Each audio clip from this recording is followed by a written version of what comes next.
Welcome to the final module of Information Security Assessment here at iTCA, iTeachCybersecurity Academy, where we make cybersecurity simple, useful, and practical for everyone.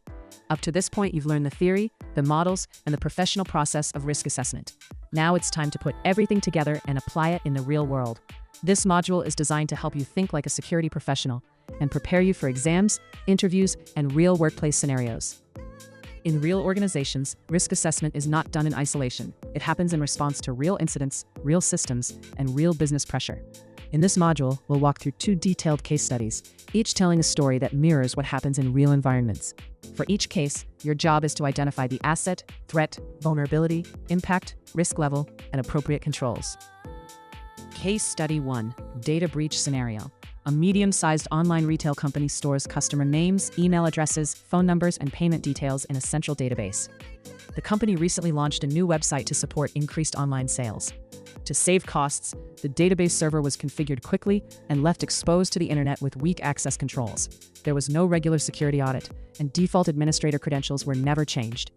One morning, customers begin reporting suspicious transactions on their credit cards. An investigation reveals that attackers accessed the database, copied customer information, and sold it online. The company now faces customer distrust, regulatory fines, and potential lawsuits.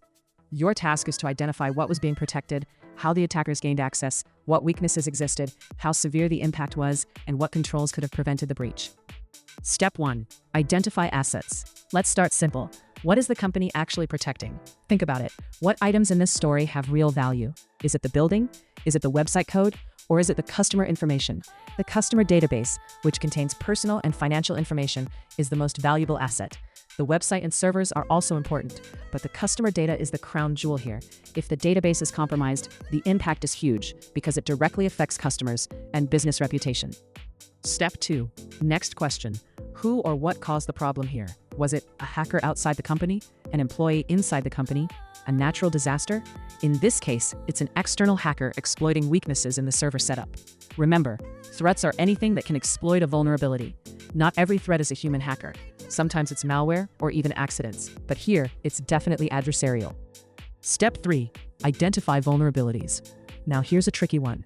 Let's think like the attacker. How did they get in? What weaknesses in the system made this breach possible? Let's list them. Default administrator credentials. Easy for attackers to guess. Database exposed to the internet. No firewall or network restriction. No regular security audits. No one noticed weaknesses over time. Weak access controls. Anyone with credentials could access sensitive info. These are all vulnerabilities, the open windows or cracks in the wall that allowed the threat to succeed. Which vulnerability do you think had the biggest impact? It is the default admin credentials that were critical because they allowed attackers direct access without any challenge. Step 4. Assess impact. Let's ask ourselves, how bad is this? What's affected by this breach? Customers' financial information? Company reputation? Potential legal fines?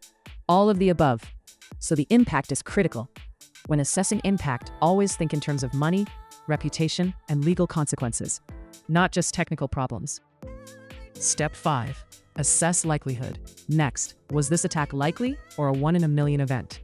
Given the vulnerabilities, database exposed to the internet, weak credentials, no monitoring, it's highly likely that attackers could find and exploit the system. Step 6. Determine risk level. Now combine likelihood and impact using our risk matrix. Likelihood, high. Impact, critical. Result, critical risk. This means the company should have prioritized fixing this risk immediately.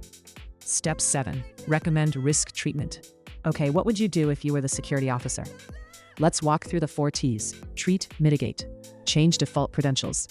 Harden the server configuration. Enable encryption for customer data. Implement access logging and monitoring. Transfer. Purchase cyber insurance to cover potential financial losses. Tolerate. Not advisable, impact is too high. Terminate. Restrict public internet access to the database entirely. If you could only do one thing today, which treatment should come first? Treat, mitigate. Fix the vulnerabilities immediately to stop further breaches. Let's map the controls. Technical controls, firewalls, database encryption, strong password policies, intrusion detection systems, administrative controls, security audits, employee training on security best practices, policies for access management, physical controls, restricted server room access, CCTV or badge-controlled entry. Remember, layered security works best, technical plus administrative plus physical. Finally, if you were writing a report to management, remember to speak their language. Don't say, the database had a CVE and default admin credentials. Do say, customer data was exposed due to weak security controls, which could result in regulatory fines, lawsuits, and loss of customer trust. Summary of answers. Asset. Customer database. Threat. External hacker. Vulnerabilities. Default credentials. Exposed server. Lack of audits. Weak access controls. Impact. Critical. Financial. Reputational. Legal. Likelihood. High. Risk level. Critical risk. Treatment. Mitigate first. Transfer via insurance. Avoid tolerating. Consider terminating exposure. Controls. Technical. Firewalls. Encryption. Administrative. Policies. Audits. Physical. Restricted access. Case Study 2. Ransomware attack. A private hospital relies heavily on digital systems to manage patient records, lab results, and appointment scheduling. Staff use shared computers across multiple departments, and software updates are often delayed because systems must remain available at all times. One employee receives an email that appears to be an invoice from a medical supplier. The employee opens the attachment, which silently installs ransomware on the system. Within minutes, patient records become inaccessible. Screens display a message demanding payment in cryptocurrency to restore access. Critical hospital operations are disrupted, and doctors are forced to delay treatments. The hospital must decide whether to pay the ransom, restore from backups, or shut down systems to contain the attack. Your task is to analyze the risk factors involved, determine why the attack succeeded, assess the impact, and recommend security controls that could reduce future risk. All right, let's imagine this together. You're assessing security for a private hospital. This isn't just any organization. This is a place where minutes matter, where systems directly affect human lives, not just money or data. The hospital runs almost everything digitally. Patient records, lab results, appointments. Staff share computers, updates are delayed, and one innocent-looking email triggers a ransomware attack that locks critical systems. Now let's break it down like a real risk assessor would. Step 1. Identify the assets. Let's start with a simple question. What is the hospital really trying to protect here? Is it just computers? Is it software? Or is it something deeper? Answer. The primary asset is patient information and system availability. Specifically, electronic health records, EHRs, lab results, appointment and treatment systems, operational continuity of the hospital. In hospitals, availability is just as important as confidentiality. If doctors can't access records, patients suffer, even if no data is stolen. Step 2. Identify the threat. Next question. What actually caused harm in this scenario? Was it a server crash, a power outage, or a malicious action? Answer. The threat is ransomware delivered through phishing email. This is a cybercriminal threat actor using social engineering to trick an employee into opening a malicious attachment. Remember, threat equals the source of danger. Here, the danger is ransomware malware controlled by attackers. Step 3. Identify the vulnerabilities. Now let's pause and think like an attacker. Why did this attack work so easily? What went wrong internally? Let's list the weaknesses one by one. Delayed software updates. Known vulnerabilities remained unpatched. Shared computers across departments. One infected system sprints quickly. Lack of email security awareness. Employee couldn't recognize a phishing email. No strong endpoint protection mentioned. Malware installed silently. Always-on availability mindset. Security sacrificed for convenience. Most ransomware attacks don't start with advanced hacking. They start with human trust plus weak controls. Step 4. Assess the impact. Now let's ask a very serious question. What happens when hospital systems go down? This isn't like an online store being offline for an hour. Impact includes doctors unable to access patient history, delayed treatments and lab results, potential risk to patient safety, reputational damage, possible regulatory penalties, ethical and legal consequences. The impact is severe to critical. In risk assessment terms, anything that affects health, safety, or lives is automatically high impact. Step 5. Assess likelihood. Next question. Was this attack likely to happen given the environment? Let's be honest. Shared systems, delayed updates, email-based workflow, no strong user training mentioned. The likelihood is high. This hospital was an easy target, not because staff were careless, but because systems and processes were weak. Step 6. Determine the risk level. Now we combine the two. Likelihood, high. Impact, critical. What does that give us? Critical risk. This is the type of risk that should already be sitting at the top of management's risk register, with urgent mitigation plans. Step 7. Analyze the decision point. Pay or not pay. Now the hospital faces a real-world dilemma. Should the hospital pay the ransom? Let's think like executives, not technicians.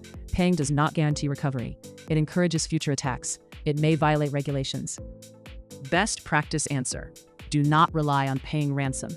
Restore from clean, tested backups. Isolate infected systems immediately. This highlights why preparedness matters more than reaction. Step 8. Recommend risk treatment, the 4 T's. Let's apply what we learned earlier. Treat, mitigate.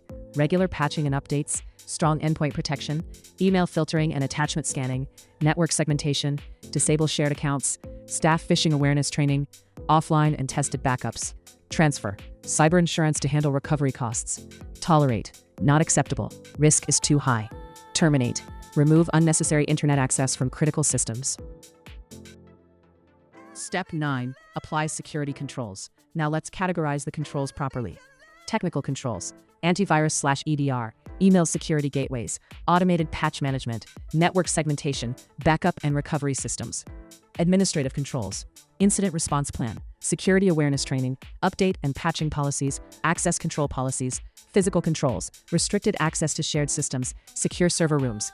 Layered defense matters. No single control is enough. Step 10. Communicate to management. Remember Module 8. How do we explain this to the hospital board? Not like this: the endpoint lacked adequate malware protection, but like this: a single phishing email shut down patient systems, delayed treatments, and put lives at risk. Investing in preventative security controls is far cheaper than operational shutdowns and reputational damage. Executives understand risk to life, reputation, and compliance. Summary of answers: asset, patient records and system availability. Threat, ransomware via phishing email. Vulnerabilities, unpatched systems, shared computers, lack of training. Impact, critical, patient safety, operations, reputation. Likelihood, high. Risk level, critical. Controls, patch management, email security, backups, training, incident response. Congratulations. You've reached the end of Information Security Assessment. You now understand how to think about security risks, analyze them logically, prioritize them professionally, and communicate them effectively. If this course helped you build real cybersecurity skills, like this video, subscribe to the channel, share it with others who want to learn cybersecurity, and turn on notifications so you never miss new lessons from iTCA. Well done, and welcome to the mindset of a cybersecurity professional.